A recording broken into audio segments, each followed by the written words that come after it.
Welcome to Neurodivergent Pulse, where we explore the often misunderstood world of neurodivergence with experts, parents, teachers, and therapists. Grounded in lived experience, each bite-sized episode gives you something practical to try. I am your host, Laetitia, AI expert, neurodivergent mom and founder of Understanding Zoe. This podcast is recorded on Daryl country. I acknowledge that sovereignty was never ceded. It always was and always will be Aboriginal land. Hello, Samantha. Welcome to the Neurodivergent Pulse podcast. Hello. I'm very excited. Yeah, I am so grateful you said yes to this. For the story, we've met at an event about a year ago through a common friend, and it's a delight to have you on the podcast. So for the listener who are meeting you for the first time, can you take us back to the moment when motherhood started to shift something in you that you didn't yet had the language for? What was happening? What were you thinking at that time? Yeah. I think I was really lucky. Lucky is like really probably a stretch of a word, but lucky in the sense that I understood stimulation before I understood the words like, anything else, especially before understanding my neurotype. So I say I was lucky in that in early motherhood, like that really early postpartum, I had the language that I knew I was overstimulated, but I didn't really understand the reason why. So that was one of the many threads that I pulled that eventually led me down to realizing that I am AuDHD, autistic ADHD. Yes. So it was that moment where you were like, oh my goodness. And what did you do? Did you went through a rabbit hole of research? You started talking to therapists? Like, tell me your story, because I could tell mine, but this is your Yeah. It was almost like, you know how you often have these parallel things happening in your life, and it's like they converge sometimes at the perfect time. Sometimes you wish they happened earlier. But so going alongside, I knew I was overstimulated. I had that language. I was researching that route. I also have kind of self-identified as now autistic, but from as far back as high school, because like I just turned 39, so it was very early 2000s. So the diagnosis of Asperger's was still used then. And I remember saying to friends in high school, like, I have to be Asperger's or something because I know like I am different. Yeah. But for most of my adult life, I just thought that meant I was like very particular about how things were in the pantry and like I liked things a certain way. Now, obviously, I understand much more about what that means for like my sensory experience and my processing experience. But the ADHD piece, like I was very naive. I thought it was what I think a lot of people assume it is like naughty, cheeky little boys. And one of the accounts that I follow, this is like one of the good things of social media. She started posting these like Venn diagrams of the overlap of like autistic traits and ADHD traits. And I related to all of them. And I was like, oh my God, like, could I also be ADHD? So I started going down that route and started looking at like ADHD and traits in women.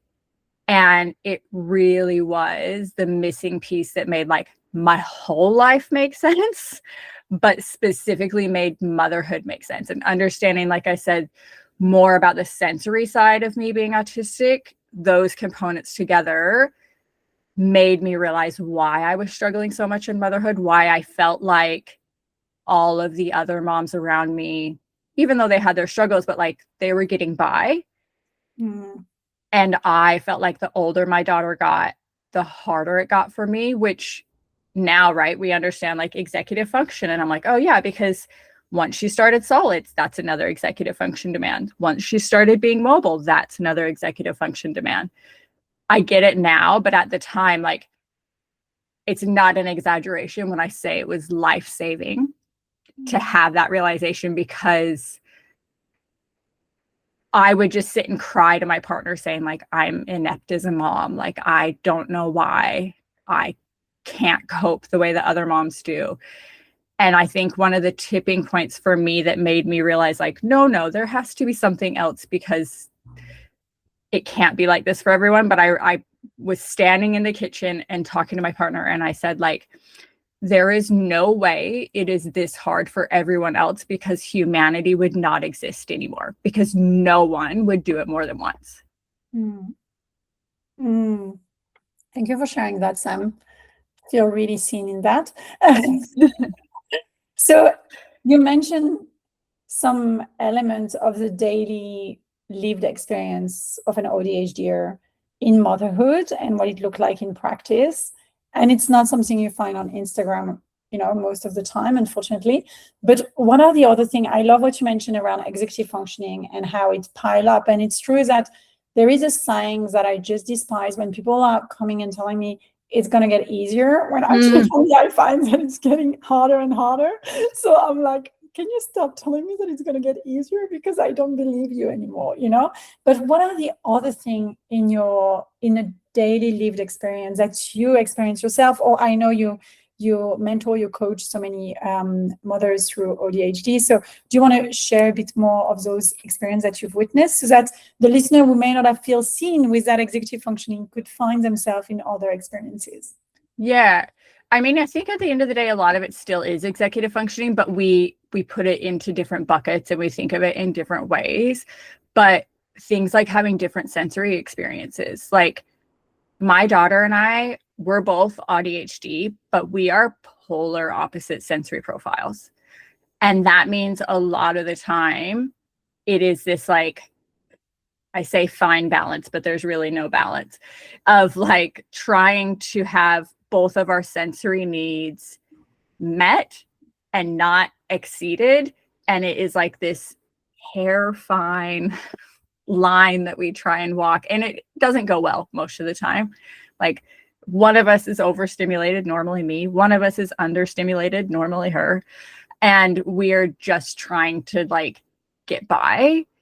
But it means, as a mom, I have had to learn a lot of ways to, like, support myself in my needs, so that I don't force her to suppress herself and her needs, because as someone in my late 30s, I've spent the last handful of years trying to, like, work through doing that as a child. Mm. And I think a lot of the moms that I know and I see, there is that added element, especially for many of us that are late identified. We got through life so far most of the time by being quite high masking and learning. I mean, in general, women are taught to suppress our needs and to be small and all of that. And I think when you're neurodivergent, it's just an added layer to that.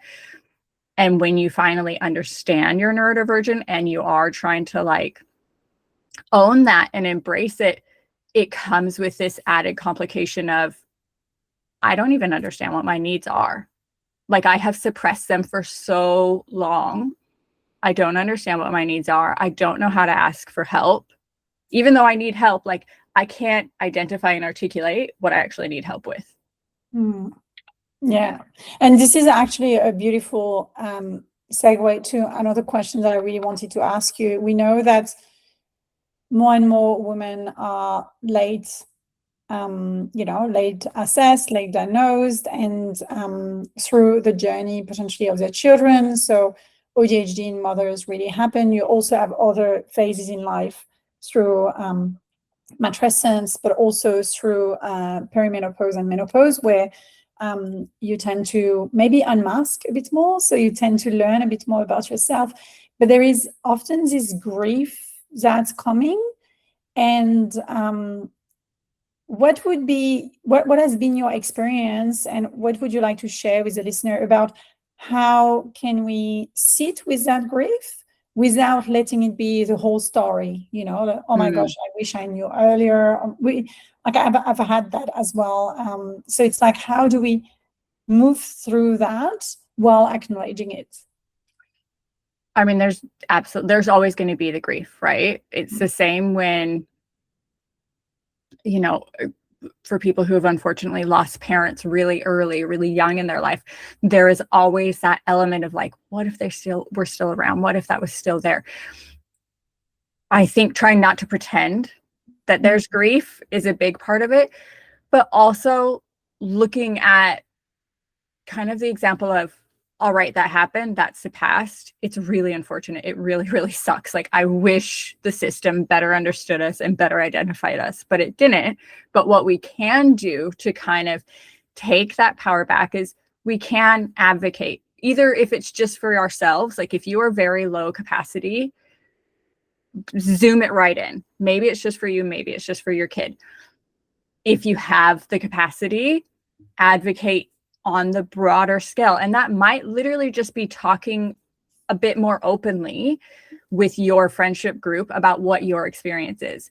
Because what I've learned is like attracts like, and it is very likely that a lot of people in your friendship group are most likely neurodivergent in some way, but for so long we haven't talked about it. So if you can just be a bit more open about your experience, it's likely that someone in your friendship group is going to relate. And then if you have the capacity beyond that, advocating at work with your doctors.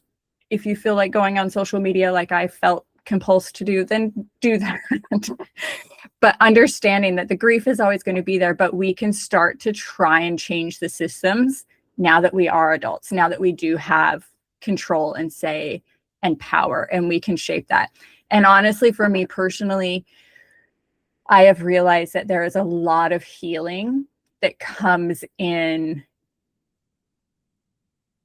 parenting my daughter in a neuroaffirming way, in a way where, like I said, with my sensory experience, like I am learning I have to support myself. So I don't tell her, be quiet, sit down, stop jumping around. Like, I want her to be able to do all of that and do what she needs to do. I'm also teaching her how to do that in an organized way where she can regulate, and trying to help her identify what dysregulation looks and feels like for her. But there, I have found a lot of healing in just encouraging her to be her. And my little inner child is like, oh man, I wish we had this, but like, how lucky that I get to do that for her. Yes, definitely. It's very interesting, this journey of reparenting yourself through parenting your children and giving yourself what you wish you had, and really doing this consciously, which is actually some things that I wanted to ask you from your perspective.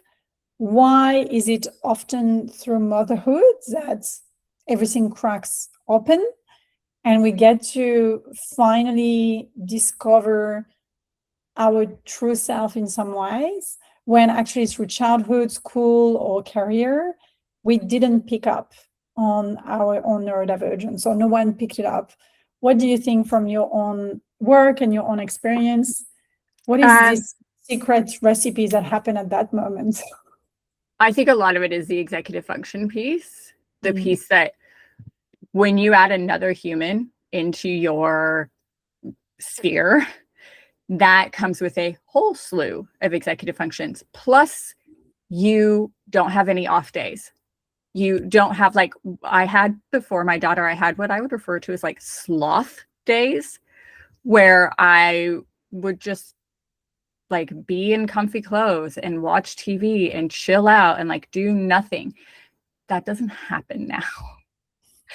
And I think when we have like a neurodivergent nervous system, we now understand through research how critical sleep is, how critical regulation is, movement, hydration, all of the things that once you become a parent, I hope you're doing all those things, but the reality is a lot of us aren't.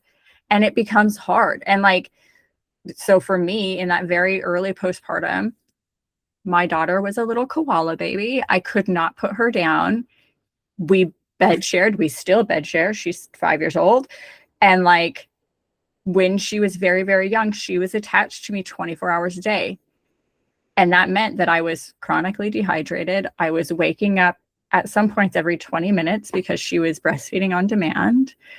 I wasn't eating very much, at some points living on like granola bars while my partner was at work because I felt like I couldn't get off the couch. Like all of these things that our brains and our nervous systems need, but in parenthood becomes very challenging. And so for some people, that's the tipping point. Plus add on the complexity that hormones brings. So as like I'll do a very, very, very concise and quick hormone biology lesson for people who don't understand. When you look at estrogen and progesterone, which are very important, and they're what is unfortunately called our sex hormones, through pregnancy, those are ramping up to where at the end of your pregnancy, they are at levels that you will never see any other time in your life except for subsequent pregnancies. And then you have the baby and they fall off a cliff. And that's not like an exaggeration. If you look at a graph chart, it is literally extremely high and then drops below baseline. And what that means is for those of us, especially those of us that are ADHD, estrogen is incredibly important in dopamine. When estrogen is not present, it means that your dopamine regulation and processing is not happening at the same level that it was like a week ago when you still had the baby in the uterus. So that adds that extra complexity. And then, you know, as we age, yes, we have perimenopause. That brings its whole other hormone challenges. So for many of us, there is that tipping point of whether it's pregnancy and postpartum, whether it's perimenopause, whether it's, I know a lot of the time it's simply the awareness of, we do know that a lot of the time moms are the primary caregiver. They're sitting there in the doctor's office filling out all the paperwork going, oh, well, you know, I do all these things, so my kid can't be ADHD or autistic. And then the doctor going like, well, do you understand the heritability factor of X or Y? And then the parent going like, oh, blank, blank, blank, blank. And the dots connecting. Yeah. Thank you. Thank you for sharing that. So now I'd love, as I have you here, to share some of the things that actually help you or help people, you know, some of either daily practices or things that you've incorporated or you've seen people incorporating that actually help with expanding our capacity or changing our capacity. Because this is the thing, right? We have potentially conflicting needs with our kiddos. We potentially don't have the space as we had before to sit in silence and just be. You know, those natural walk, those things that gave us regulation, or those outlets, hobbies, special interests that we can just get immersed in and find that state of flow. We may not have as much time for it. So what are those little things that you've seen could help with expanding capacity? I mean, the first thing that I've had to take on board myself, and I tell people all the time, is like, give yourself permission to not do things in a normal way. Don't do things that are typical. Allow yourself to do something that someone else might raise an eyebrow at, but like, if it works for you, it doesn't matter. The example that I give all the time is ages ago, I saw somewhere on the internet, someone talking about having their family sock drawer at the front door. And at first, of course, you're going to be like, that's so strange. But it's like, you are eliminating steps. If you keep your shoes at the front door, someone running around the house, you're like, okay, let's go. Okay, you go to the front door. Oh, I need socks. Going back to the room. That's not a simple, like, go there, come back. For any of us, like, I'm still an adult, that doesn't happen. But especially for my 5-year-old daughter, like, that is, no, I'll go back there 10 minutes later and she's in like dress up and doing her makeup. And I'm like, well, you were supposed to be getting socks. I don't understand. So giving yourself permission to not do typical. Give yourself permission to be inconsistently consistent, which those of us who are like trying to be recovering perfectionist really struggle with, because once we've fallen off the wagon, then that's it. We failed and we can never do it again. Just start back at zero and look for common ground. So like, again, the example, my daughter and I are polar opposite sensory profiles. What do we have in common? We're both very regulated being outside. We both enjoy being out in nature. That's going to look like her running up and down the nature reserve and doing parkour off the trees, and me just like looking at birds. But we're both there and we're present and we're having that time. So trying to find the common ground that all of you feel regulated. And then also, I think the other thing would be when you are in those times where you notice you're overstimulated, right? The ideal, of course, is we notice before we get to that boiling point. But the reality is a lot of the times we don't. You catch yourself yelling mid-sentence and then you're like, ooh, okay, let's try and find a circuit breaker. Have visuals if you can, because when we are dysregulated, that rational thinking part that like, you know, the things you're supposed to do, that goes offline. So have visuals around the house, or have cues, like we have a bowl of fidgets sitting on the table. Have things like that where in those really, really hard moments, you can bring it back to like whatever the bare minimum is. Yeah, the like ideal might be going to the gym for an hour and getting it all out. That's not possible for a lot of us.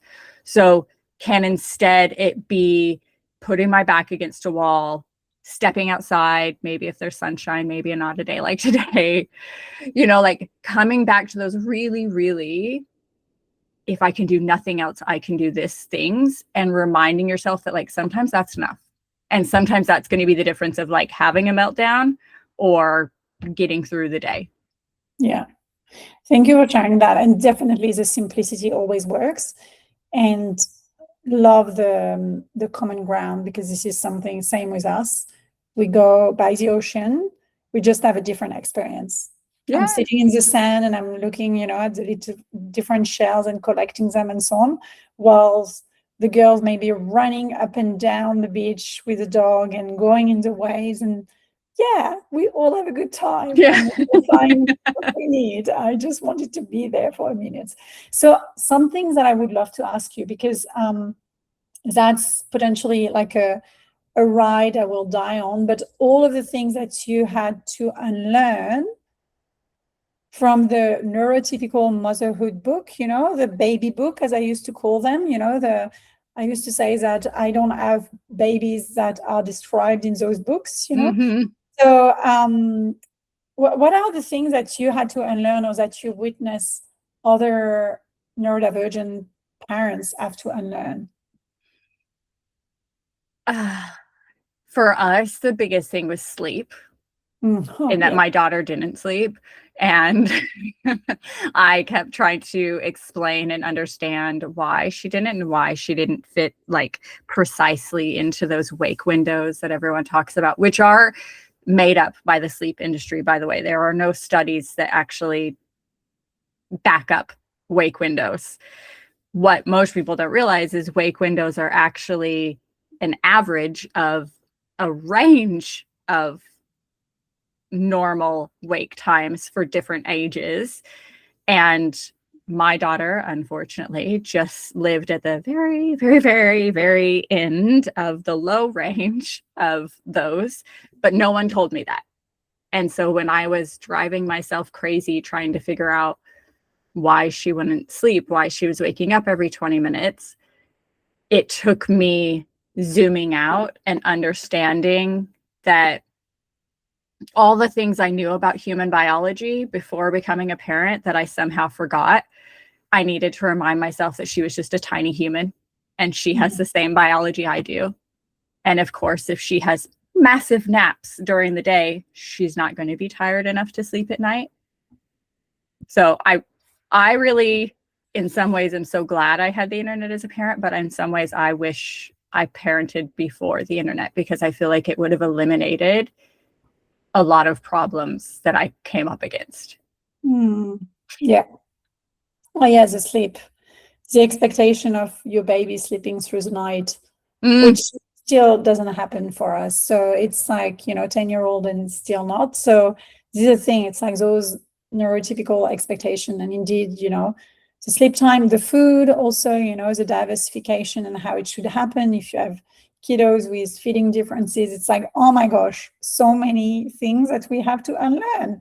So that's a big thing. And I wanted to ask you then the power of community, because we talked about, going on the internet, and that's kind of destroying us. But at the same time, there is so much power in finding other neurodivergent parents, parenting neurodivergent children. I know that for me was so healing, because otherwise I felt like I was failing, as you described. I was like, oh my gosh, I'm not doing it the right way. But as soon as you find your tribe, they see you, they hear you, and some of them may share some experiences, but even if they don't, they just understand. There is a deeper understanding.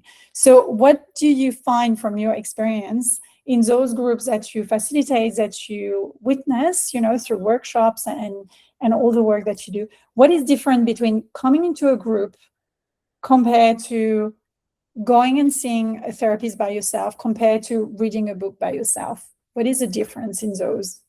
Oh, it's massive. I mean, it is, as much as I say, I wish I had not had the internet through my parenting, I am also so thankful because of that, because of the beautiful sides of it and the community aspect of it. Me going to social media when I first had this inkling that I was neurodivergent, it helped me find other people that were having the same experience. And it made me feel like, just like you said, like I wasn't failing. I just was given like a different playbook, and both for myself and my daughter. Being open about it within like my mom's group and very early postpartum was helpful, because of course, just statistically, there were people in that mom's group who also are neurodivergent. And we were able to be like, oh yeah, man, this is like effed and it's really hard. And it helped me understand why some of the babies, the moms could put them down for 3-hour naps and they could bake and clean. And I'm like, I don't understand. I like literally have gone to the bathroom with her strapped to me. I don't know what you're talking about. Like having that level of relatability with people. And now, like, I mean, my daughter's only 5, but being able to create spaces now where neurodivergent moms can come together. One, that at least everyone else in that room has had some type of similar experience on some level. Like there's going to be something that you relate to. But in the broader sense, it means that like these women are understanding that they're not failing. They're not doing it wrong. They are just playing by different roles.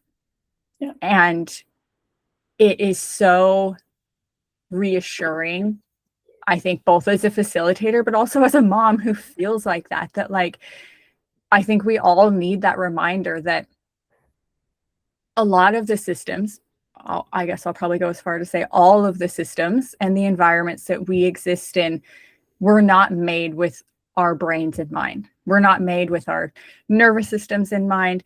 And it means that existing in them can be very challenging. And having someone else who, whether it's said or just said with a look, but can convey to you like, I get it, I understand. It can just make you not feel like the only person out there in the universe on your own. Completely. And how many times did I feel completely alone, carrying both my daughters who are neurodivergent in a baby, sling up to their 2 and 2.5 years old and having backache and, sleeping like this, and just, the koala babies that you described. Yeah. Oh my gosh, I wish, when they were so little, I could have had another parents living through the same experience. Or now having older children who still don't sleep through the night and needs a lot of co-regulation at night and needs, different needs than other children potentially do. And you don't have any books describing this, then, there is something wrong with your child if they're not sleeping after this age. And who decided that? And as you said, it's like made up. So yeah. And I think a lot of the times it's the same, like I said, with I forgot my daughter was like a small human with our same biology.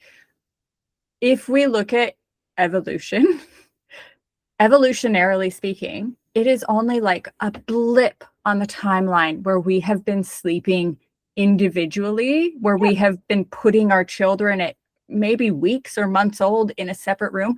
Their nervous systems have been wired for centuries and centuries and centuries to not feel safe like that. So of course, when you have a little one who has maybe an extra sensitive system, they wake up and they're like, whoa, this is not safe. Where's my adult? Yeah. Where is my adult? Definitely that. So where is my adult? Oh, yeah. I feel like that, and I'm 39. So before we close up this interview, I just want to ask you this last question. For the partners or co-parents, siblings, friends of late realized AuDHD or AuDHD mother, what is one most useful thing they can do today? What is one thing that they can do to support us or to support you? And then, you know, or things that you've seen that can support, so that we can also invite the rest of the village to come into place. So many things come to mind. I really wish more people understood that we have fluctuating capacities, both in that we might be really ace in one area of life and then struggle in others, term of fluctuating capacity, but also we have a cycle and our hormones impact our capacity and our capabilities. So, you know, whether it is still in what's called the reproductive years or perimenopause or beyond, but like our hormones do impact us. So trying to understand that can be, I think, huge for an individual, but also for support people. And starting to learn the systems that your person has created, whether the mom is the primary caregiver or not, but like whatever the systems are that work in the house, the mom has probably got there from trial and error. I know I have. The reason I do certain things with my daughter is because I've tried it 50 other ways and it's backfired and it's blown up in my face. And so when I try and correct my partner of, hey, do it this way, he sees it as me just criticizing his parenting. And I've had to explain to him, you have to realize I have done it all the other ways. I'm trying to make it easier for you. Like, please let me help you, because also it helps me. So understanding that, like, if they could understand the systems a bit better, whether it's parenting or whatever, but like, don't ask for a list, just start to learn what the list is, type thing. I like that. Observe and learn from that observation. Yeah. Rather than questioning it. I mean, like, why do you do this way? You know? Well, and even just like, I have what I call a go bag by the front door, which is full of spare clothes and sensory support items and regulation items. And every time I leave the house, that goes into the car. And it's something like that of, you know, a partner support person learning, okay, if your partner has a go bag, don't ask what's in it. You sit down, go through it, understand what's in it, and then you help make sure those things are there, because it helps lighten the load for everyone. Yeah, I love it. Thank you so much. Thank you, Sam, for joining today. For any of our listeners who want to find out more about you, and of course, everything will be in the show notes, but how can they connect with you? Yeah, so I am most active now on Instagram. So it's Sam Attempts Motherhood. And I have a website, attemptingmotherhood.com. I have a ton of free resources on there, some paid, but there are oodles and oodles of free resources. And the podcast Attempting Motherhood, which will be making a resurrection soon. Yes, when the time is right, it shall happen. Yes. Thank you. Thank you Thank so much. you. Today. Welcome to the Neurodivergent Pulse. We're joined by Zoe for our quick pulse check. So Zoe, what makes mornings really hard sometimes? I always forget what to do, and I'm like, don't get out of bed, I'm too comfy in here, I'm just gonna stay here all day. Yeah, transition out of bed can be difficult, right? You really like your bed. I do like my bed too. But I don't like sleeping. You don't like sleeping. Yeah, that is true. That is very true. So what helps you have a smoother morning?